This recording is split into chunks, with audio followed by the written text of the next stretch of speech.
My client was charged $150,000 for a product recall on Amazon, and guess what? You consented for Amazon to do this to you too. So what happened? Stick around where we're going to explain to you what happened, why it happened, how it happened, and how to prevent yourself from having to go through the same situation as my client. So let's dig in. So what happened?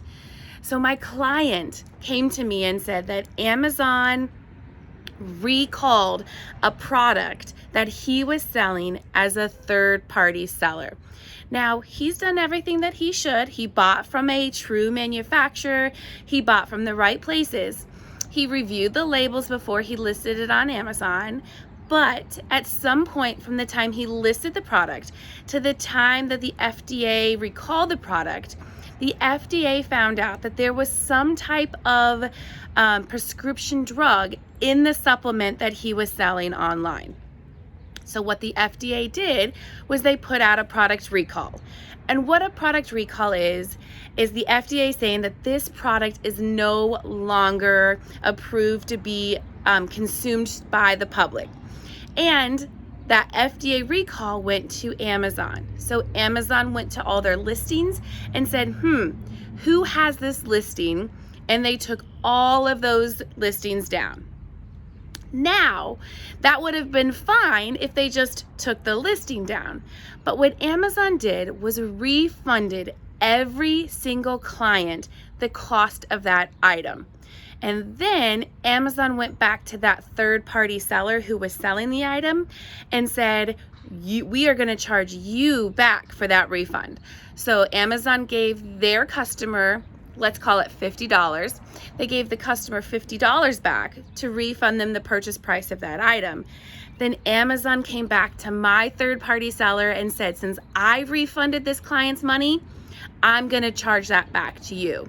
So now this customer had all of these products that he had sold that Amazon refunded, and now Amazon is coming back to him for him to pay over $150,000.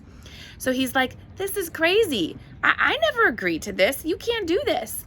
So he called me, his insurance agent, and I didn't know anything about your terms of service. So I called CJ at Amazon Seller's lawyer and said, CJ, help this guy out. What can we do? And we went through the terms of service, and I was shocked to see what the terms of service said.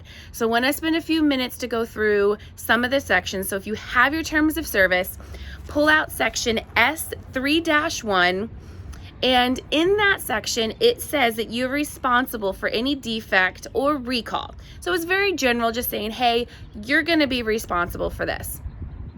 But if you move down to section F-7.2, it says, we may, with notice, return units to you for any reason. Then it goes on to say, we may dispose of any units, and you will be deemed to have consented to this action. We will dispose of them immediately if we determine at our own sole discretion that the unit creates safety, health, liability risks to Amazon, any personnel, any third party. In addition, you will reimburse us for any expense that we incur in connection with any unsuitable unit. F7-4 goes on to say, you will be responsible for all costs and all expenses that we incur, our affiliates incur, or any recall potential to your products, including the cost to return, store, repair, liquidate, and deliver to you any of these through our vendors. So what does that mean? So that means you just consented for Amazon to take all of these products off the shelves, reimburse their clients, and then charge that back to you. So in the past, none of these insurance carriers cover this kinds of loss. They don't allow us to reimburse you for the replacement cost of these items. We can insure the cost to pull those items off the shelf. We can pay for the cost for mailing those items back to you, the cost to dispose of those items. But in the past, no insurance company would cover the cost to actually replace this item. So when our client came to us and said, hey, Ashlin, I am facing bankruptcy, I am facing all of these issues, it's $150,000, what can you do? And I couldn't do anything. And he said, Ashlin, you have got to find something for these sellers. So there's not more sellers coming out the woodworks in the future that have these issues. So you asked and we answered. We have been working tirelessly with some of these carriers to try to get this coverage added, and we have a carrier that is now agreeing to get this added. Now, I'm not gonna lie, it's not gonna be cheap, guys, but the risk here is huge.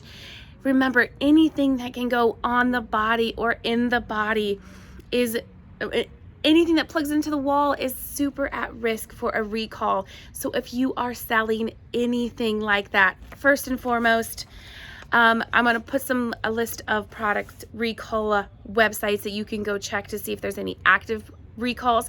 I would first make sure that there's no products that you are selling online that are on this active recall list. And then two, if you are concerned about a product that potentially could cause this issue in the future, then we do have a resource now. So this is breaking news. We just got this yesterday. So we don't have the application up on our website yet. But if you are interested, this new insurance policy will cover the cost to recall the expense, the recall cost, the replacement cost, the loss of gross profits, and the rehab expense. So that's going to say, hey, here's the cost to get this off the market. And if Amazon does charge you back, this policy will reimburse you for the amount that Amazon charged you guys. So please, please, please look into this if you are selling any type of consumable product. For sure. And then if you're selling anything that plugs into the wall, that has a battery, we need to look at this too. So what do you need to do?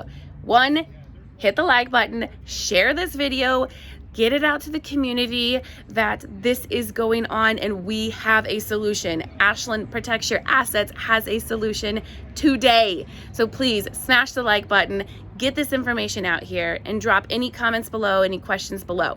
Then head to www.ecom.insure. That's www.ecom.insure. Click on Get a Quote. Again, this is so brand new that it's not even on the website yet. So when you get to the Get a Quote section, there's a drop down that says I need insurance for. Click Other Insurance. Other Insurance. Then it's going to pop up with what type of insurance do you need. What I need you to type in that box is recall insurance, and then if you sell consumable or non-consumable. Again, consumable is what goes in your body, on your body. Non-consumable is going to be something else. So type in recall insurance consumable, recall insurance non-consumable. Okay? Any questions, drop it in the comments below or email us at sales@ashlinhaddeninsurance.com, where Ashlin protects your assets. We are so excited to be able to get you something so quick to the market. Any questions, let us know. Thanks.